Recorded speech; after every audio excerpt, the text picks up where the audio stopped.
I never made it, but I know what it takes. I'm motivated by a mix of emotion. Got my statement, and I'm reading it slow so I can understand it fully. Appreciate my stand and go out of this world and right on time. Oh, never in my life have I seen the sky light up like this. Most of you guys know the two main topical treatments, which is salicylic acid and benzoyl peroxide. This video is solely going to focus on benzoyl peroxide, whether it works, whether it delivers long-term results, the drawbacks of benzoyl peroxide, and what you should kind of look out for. And I hope this video is going to be super informative.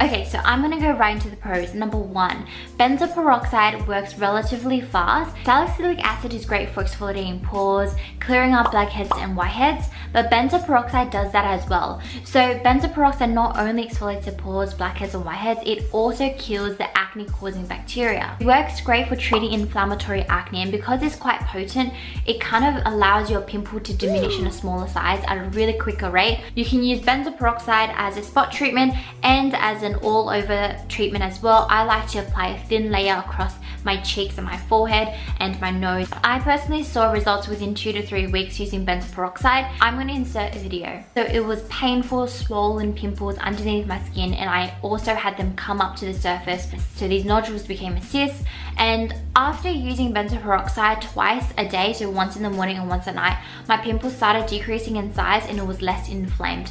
But even though I had these really quick results, I also had many drawbacks, which I'm going to mention later in the video. I'm going to hop onto another positive point with benzoyl peroxide, and that leads me to number two. It's anti-inflammatory. So as I said, with active pimples, it's quite swollen, red, inflamed. And with benzoyl peroxide, there is an anti-inflammatory agent. So with my cystic acne, when I had it a couple of years ago, it was really, really red, inflamed, and it's so painful. Like, sucker motherfucker! You shouldn't! Oh, I hate you! We talk about emotional pain when it comes to severe cystic acne, but also the physical throbbing that we feel underneath our skin, like, made me cry myself to sleep at night, and it was just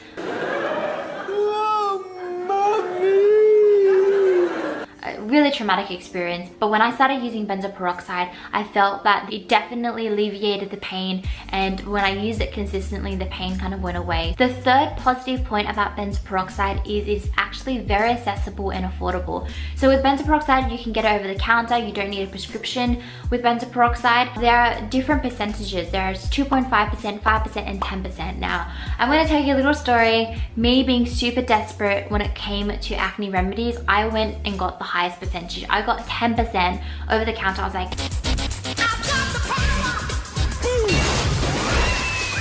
and that was one of my biggest mistakes.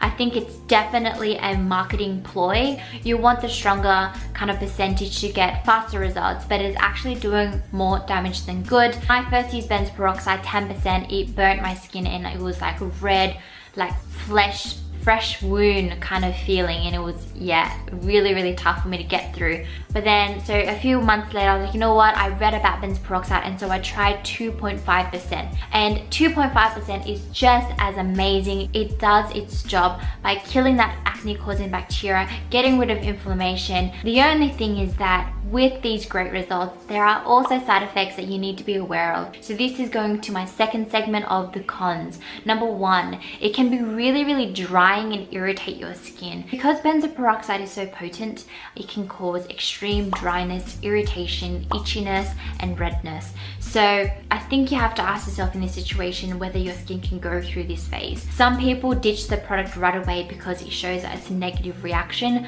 Personally, I mean, this is just my personal story and just an FYI that I don't recommend this for you guys, but I had to go through the itchiness and the redness and the dryness in order to get the results that I did with benzoyl peroxide. My skin felt itchy around my neck, and I can just remember wanting to scratch it at night with, you know, 2.5% to 5% benzoyl peroxide. But I saw results. I saw that my inflamed zits flattened down. And then I realized the best way to actually reduce the severity of the itchiness and the redness is follow up with an amazing moisturizer. Moisturizing cancels out that dryness, that redness and the itchiness, and I use Cetaphil. And Cetaphil is also from your local drugstore, your chemist, and it's very, very accessible. So when I combine those two, benzoyl peroxide with Cetaphil, I didn't experience those side effects. But if you're not using a good moisturizer, you might go through these drawbacks, so just be very, very wary. And again, steer away from 10% benzoyl peroxide.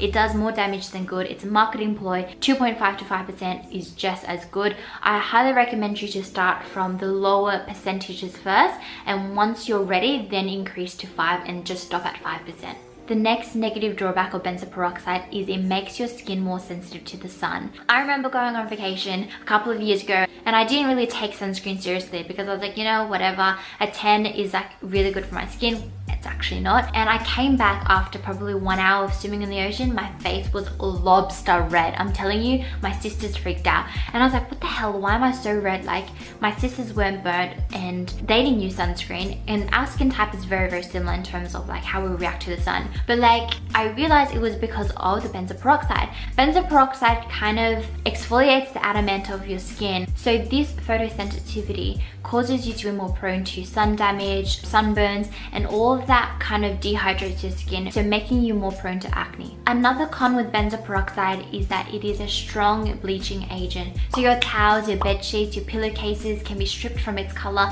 and you're just gonna get this patch of like discoloration, and you just have to throw them out, or you just sleep on it and it looks really weird. So just be careful with that. I highly recommend you using like white towels, white pillowcases.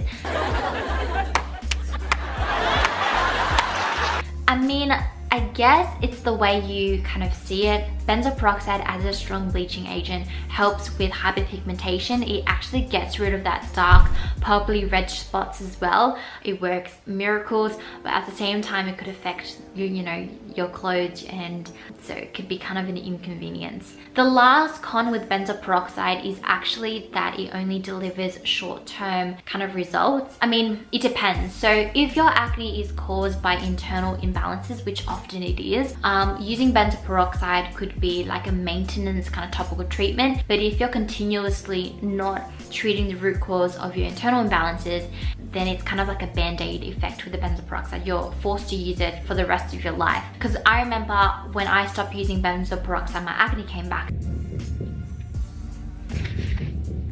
I'll be back.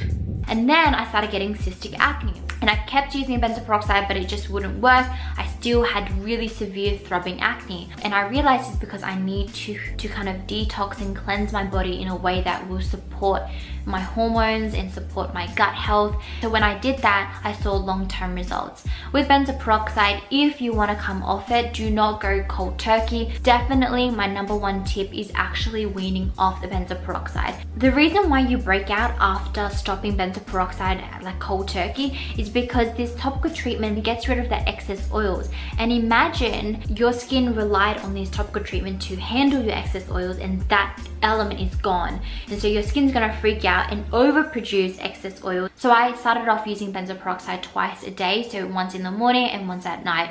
Eventually I did once every night, and then every other day, and eventually 3 times a week, and eventually I didn't use it at all. So my acne has been kept at bay without this dependency on benzoyl peroxide. Also, I wanted to mention that with benzoyl peroxide, I have 2 main recommendations that I like to use. So this one is called Benzac AC. This is just from my local chemist, and it's pretty much empty now because I haven't used it for such a long time. And this is not sponsored whatsoever. It's just my personal experience with these 2 brands. The other one is acne.org. They have done miracles for my skin. I used to use their regimen, but again, I stopped using it because my skin was way too reliant on it, and so I found other methods that helped me heal my skin. Just some minor tips as well: avoid sensitive areas such as your eyes and your lips.